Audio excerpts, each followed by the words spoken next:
Жогорку Кеңеште уран кенин иштетүү түбөлүккө тыюу салуу боюнча мыйзам долбоору бүгүн коомдук угуудан өттү. Мына ушуга байланыштуу биз Жогорку Кеңештин депутаты, ушу мыйзамдын демилгечиси, Атамекен парламенттик фракциясынын лидери Шыкмаматов Алмамбет Насырханович менен байланышып турабыз.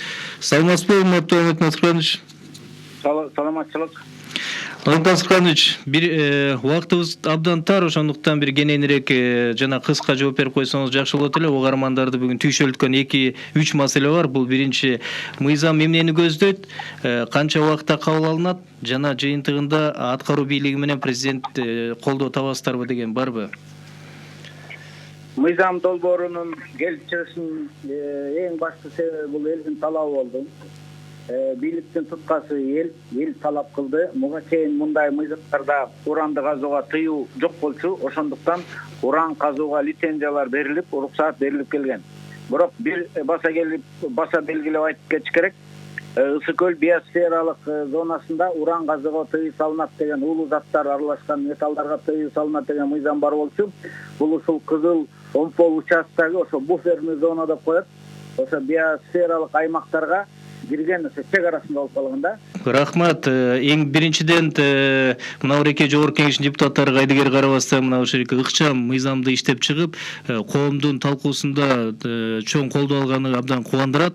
Биз ишенип турабыз, Кудай кааласа, ушу өкмөттүн дагы Жогорку Кеңештин окууларында тез өтүп, ушу каникулга чыкканга чейин президенттин алдына барат деген ишеничтебиз. Бүгүнкү урматтуу угармандар, бүгүнкү ушу уран боюнча мыйзамды чыгарган демилгечи Жогорку Кеңештин депутаты, Атамекен парламенттик фракциянын лидери Шыкмаматов Алмамбет Насырханович болду. Сизге рахмат. Улуу Атамекендик согушка катышып, ушул күнгө чейин дайынсыз болгон кыргызстандык 1881 аскердин дареги такталган. Урматтуу Марал радиосунун угармандары, сиздер түз эфирде Күн чекит программасын уктуңуздар. Бүгүн радио күнүнө карата программаны мен, Замандаш партиясынын лидери Жеңиш Молдокматов алып бардым. Эфирде уккан кабарларды радионун сайтынан да уксаңыз болот. Урматтуу Марал радиосунун жалпы жамааты жана угармандары, майрамыңыздар кут болсун. Деги эле Марал радиосуна мен тунук эфир каалайм. Марал радиосу менен бирге болуңуз, Марал менен бийиктикке бирге. Бардык ушул эфирди уюштуруп, ушу майрам күнүнө карата мени чакырып, ушундай бир мүмкүнчүлүк бергенине мен өтө кубанычтамын. Мына бүгүн уккан угармандардын ар бирине мен бакыт каалайм, ал эми Маралдын жамаатына ийгилик каалайм. Ден соолукта аман болуңуздар, ушу Маралда кезип туралы. Рахмат. Биринчиден мен Марал радиосуна жалпы жамаатына терең ыраазычылык билдирем. Анткени ушундай радио күнүнө байланыштуу чакырып, ушу бир сааттык өтө маанилүү жана жооптуу эфирди берди. Мен үчүн абдан кыйын болду. Анткени чында баягы сиз айткандай кесипти алмаштыруу, ошо радио алып баруу жана алып баруучулук бул чоң бир жоопкерчилик экен да. Анткени ар бир сөзүңдү ошо ар жактагы угарман тыңдап турганын сезет экенсиң. Ал эми радиого катышып жөн эле баягы эфирлерине катышып суроо жооп кылганда оңой экен да. Андыктан мен ушул учурдан пайдаланып, жалпы Марал радиосуна тунук эфир каалайм. Маралдын өсүп өнүгүүсүнө, жалпы жамаатына ийгиликтерди каалайм. Марал радиосу мына чынында айтканда ушу Кыргызстанда эң бир олуттуу маселелерди көтөрүп жүргөн жана өтө чоң бийиктиктерди алып жүргөн радио деп баарыбыз тааныйбыз. Андыктан эфириңер мындан ары улана берсин, баягы угармандар көбөйө берсин демекчибиз. Ушу менен чектелбестен Марал чоң бийиктиктерди багындырсын деп мен тилек кылам. Рахмат силерге. Саламатсыздарбы, Марал радиосунун угармандары. Саат башында жаңылыктар менен тааныштырабыз. Бүгүн радио күнүнө байланыштуу жаңылыктарды мен Кыргыз Республикасынын эмгек сиңирген артисти Кайрат Примбердиев тааныштырам. Кыргызстандын аймагында уран, торий чыккан жерлерди иштетүүгө түбөлүккө тыюуну мыйзам менен бекитүү керек. Бул тууралуу мыйзам долбоорунун авторлорунун бири Алмамбет Шыкмаматов коомдук талкуу учурунда айтты. Анын пикиринде парламент азыр бир бүтүм чыгарса, кийинки чакырылыштагы депутаттар ага каршы чыгышы мүмкүн. Ошондуктан уран казуу, иштетүү жана башка иштерди жүргүзүүгө түбөлүк тыюу маселеси мыйзам менен бекитилиши керек. Өлкөнүн тышкы иштер министри Чыңгыз Айдарбеков Түркиядагы иш сапарынын алкагында Анкара шаарындагы кыргызстандык мекендештер менен жолугушту. Анда министр мекендештердин жашоо абалы менен таанышып, көйгөйлөрүн укту. Мындан тышкары Түркиянын тышкы иштер министри менен макулдашууларга кол коюларын айтты. Жолугушууга Кыргызстандын Түркиядагы элчиси Кубанычбек Өмүралиев да катышты. Ош шаарынын мэри Таалайбек Сарбашев улуу ата мекендик согуштун ардагери Жолдошбай Адаев менен Сахалидин Токтобаевди куттуктады. Мэр ардагерлерге 10 000 сомдон акчалай сыйлык жана майрамдык белектерин тапшырды.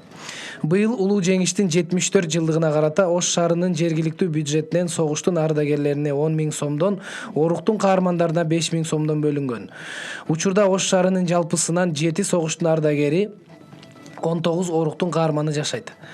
Бүгүн 7 май радио күнүнө карата Марал радиосу угармандарга атайын чыгарылыштарды сунуштап жатат. Эртең мененки саат 7ден тарта кечки 7ге чейин эфирди саясатчылар, депутаттар, министрлер, маданият өкүлдөрү жана башка кесиптин ээлери алып барышты.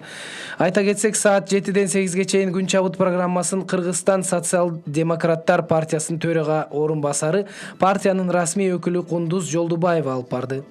Андан кийин Айлампа программасын Жогорку кеңештин депутаты Акылбек Жапаров алып барды.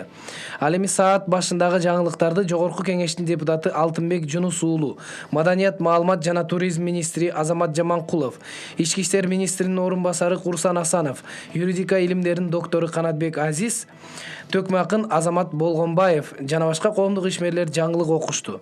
Азыр саат 3тө Рух эш программасын депутат Садык Шернияз алып барып, конок катары эл өкүлү Чыныбай Турсунбеков менен адабият, маданият темасында кеп козгошот. Бизнес-клуб программасын Жогорку кеңештин депутаты Эльвира Сурабалдиева алып барат.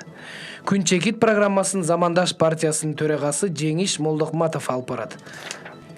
Эми эртеңки күнүн аба ырайы тууралуу маалымат алыңыз. Эртең 8 майда түнкүсүн жаан-чачын күтүлбөйт. Күндүз Ысык көл, Нарын областарында, айрым аймактарында жаан жайт. Абанын температурасы Чүй облусунда түнкүсүн 6-11 градус жылуу болот, күндүз 23-28 градуска чейин жогорулайт.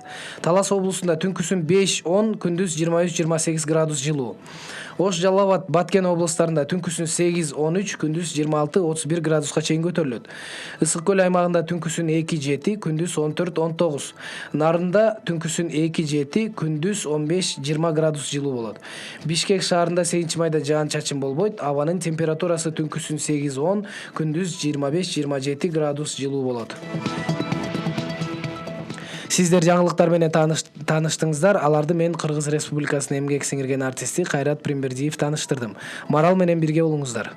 Мен бүгүн мындай өзүмдү башкача жагыман дагы байкап көрдүм да.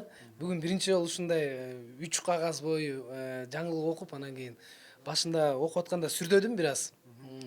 Бирок кандайдыр бир өзүм мындай колго алып кеттим.